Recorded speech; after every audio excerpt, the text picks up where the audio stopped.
ನಮಸ್ಕಾರ. ನಿನ್ನೆ ಬೆಳಗಾವಿಯ ಚಳಿಗಾಲ ಅಧಿವೇಶನದ ಕೊನೆಯ ದಿನ. ಅಲ್ಲಿ ನಡೆದಂಥ ಘಟನೆ ಅತ್ಯಂತ ದುರದೃಷ್ಟಕರವಾದದ್ದು.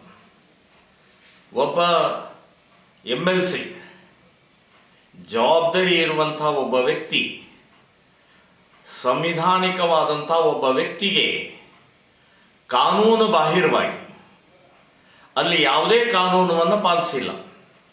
ಗವರ್ನರ್ ಅವರಿಗೆ ಪರ್ಮಿಷನ್ ಕಳಿಸ್ಬೇಕು, ಅದನ್ನೂ ಮಾಡಿಲ್ಲ. ಅಲ್ಲಿಯ ಸಭಾಪತಿಗಳಿಗೆ ಅನುಮತಿ ಕೇಳಬೇಕು, ಅದನ್ನೂ ಮಾಡಿಲ್ಲ. ಮತ್ತು ಇವರು CT ರವಿಯವರು MLC ಅವರು ಬಹಳ ಸ್ಪಷ್ಟವಾಗಿ ಹೇಳ್ತಾ ಇದ್ದಾರೆ, ನಾನು ಆ ಶಬ್ದವನ್ನು ಬಳಸಿಲ್ಲ ಅನ್ನುವಂಥದ್ದು ಹೇಳ್ತಾ ಇದ್ದಾರೆ. ಒಂದು ಹತಾಶೆ ಮನೋಭಾವನೆಯಿಂದ ಅದನ್ನು ಹೇಳಿದ್ದಾರೆ ಅಂತನ್ನುವಂಥ ಹೇಳಿದ್ದಾರೆ. ಅದನ್ನೇ ಇವತ್ತು ಬಹಳ ಕೆಟ್ಟ ಪದಗಳಿಂದ ನನಗೆ ಅಪಾದನೆ ಮಾಡಿದರು, ನನಗೆ ಬೈದರು ಅಂತನ್ನುವಂಥದ್ದು ಸನ್ಮಾನ್ಯ ಲಕ್ಷ್ಮೀ ಹೆಬ್ಬಾಳ್ಕರ್ ಅವರು ಹೇಳ್ತಾ ಇದ್ದಾರೆ. ಸೊ ಇದಕ್ಕೆ ಯಾವುದೂ ಆಧಾರ ಇಲ್ಲ. ಇಲ್ಲಿ CT ರವಿ ಜೊತೆಗೆ ಇರುವಂಥವರು ಕೂಡ ಸ್ಪಷ್ಟವಾಗಿ ಹೇಳ್ತಾ ಇದ್ದಾರೆ, 10 ಸಲ ಹೇಳಿದ್ದಾರೆ ಅಂತ ಹೇಳೋದನ್ನು ನಾನು 1 ಸಲನೂ ಕೇಳಿಲ್ಲ, ಆ ಶಬ್ದ ಕೇಳಿಲ್ಲ, ಅಶ್ಲೀಲ ಶಬ್ದ ಕೇಳಿಲ್ಲ ಅಂತನ್ನುವಂಥದ್ದು ಹೇಳ್ತಾ ಇದ್ದಾರೆ. ಆದರೆ ಲಕ್ಷ್ಮೀ ಹೆಬ್ಬಾಳ್ಕರ್ ಕಾಂಗ್ರೆಸ್ನವರು ಒಂದು 3-4 ಜನ ನಾನು ಕೇಳಿದ್ದೀನಿ ಅಂದರೆ ಇದೆಲ್ಲವೂ ಕೂಡ ಪ್ರೀ ಪ್ಲ್ಯಾನ್, ಒಂದು ಪೂರ್ವ ಯೋಜಿತವಾದಂಥ ಷಡ್ಯಂತ್ರ ಇದೆ. ಸೊ ಈ ರೀತಿಯ ಒಬ್ಬ MLC, ಒಬ್ಬ ಶಾಸಕನಿಗೆ ಮಾಡ್ತಾ ಇರುವಂಥ ಕಾನೂನು ಬಾಹಿರ ಬಂಧನ ಇದೆಯಲ್ಲ, ಹಾಗಾದರೆ ಸಾಮಾನ್ಯ ಜನರಿಗೆ ಈ ಕಾಂಗ್ರೆಸ್ಸಿನ ಗೂಂಡಾಗಳು ಯಾವ ರೀತಿ ಮಾಡಬಹುದು ಅನ್ನೋದು ಕಲ್ಪನಾತೀತವಾದ್ದು.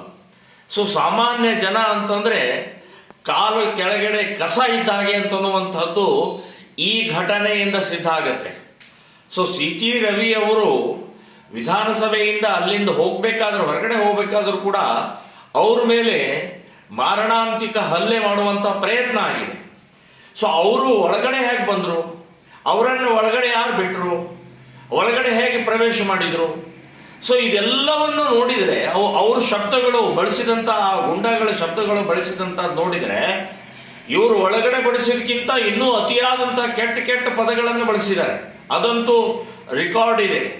ಸೊ ಈ ರೀತಿಯ ಒಂದು ಪವಿತ್ರವಾದಂಥ ಬೆಳಗಾವಿಯ ವಿಕಾಸಸೌಧದಲ್ಲಿ ನಡೆದಂಥ ಘಟನೆ ಇದೆಯಲ್ಲ, ಅಕ್ಷಮ್ಯ ಅಪರಾಧವಾದ್ದು. ಇಡೀ ಕರ್ನಾಟಕದ ಜನ ತಲೆ ತಗ್ಗಿಸುವಂಥ ಒಂದು ಪ್ರಕ್ರಿಯೆ ಆಗಿದೆ. ಕಾಂಗ್ರೆಸ್ಸಿನ ಹೇಗೆ ಏನೇನು ಮಾಡುತ್ತೆ ಅಂತ ಅನ್ನೋದಕ್ಕೆ ಇದೊಂದು ಜ್ವಲಂತ ಉದಾಹರಣೆ ಇದೆ. ಸೊ ಈ ಹಿನ್ನೆಲೆಯಲ್ಲಿ ನಾನು ಕರ್ನಾಟಕದ ಸರ್ಕಾರಕ್ಕೆ ಆಗ್ರಹ ಮಾಡೋದು, ಇದು ಮಾಡಿದಂಥ ಕೃತ್ಯಕ್ಕೆ ಜನ ನಿಮ್ಮನ್ನು ಚೀತು ಅಂತ ಇದ್ದಾರೆ. ಒಬ್ಬ MLCಗೆ ಈ ರೀತಿ ನಡ್ಕೊಳ್ತಾರೆ, ಇನ್ನು ಸಾಮಾನ್ಯ ಜನರ ಕಥೆ ಏನು ಅನ್ನುವಂಥ ದೊಡ್ಡ ಪ್ರಶ್ನೆ ಸಾಮಾನ್ಯ ಜನರ ಮುಂದೆ ನಿಂತಿದೆ.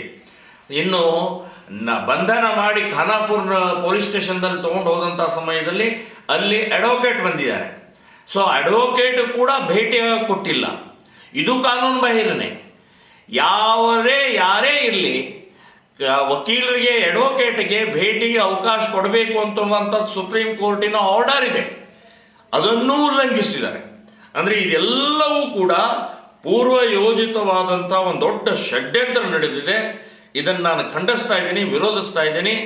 ನಿಮಗೇನಾದರೂ ಕಾನೂನು ಬಗ್ಗೆ ಗೌರವ ಇದ್ದರೆ, ಸಂವಿಧಾನ ಬಗ್ಗೆ ಗೌರವ ಇದ್ದರೆ, ನೀವು ಕೂಡಲೇ ಬೇಷರತ್ತಾಗಿ ಅವರನ್ನು ಬಿಡುಗಡೆ ಮಾಡಬೇಕು ಅಂತನ್ನುವಂಥದ್ದು ನಾನು ಆಗ್ರಹವನ್ನು ಮಾಡ್ತಾ ಇದ್ದೇನೆ.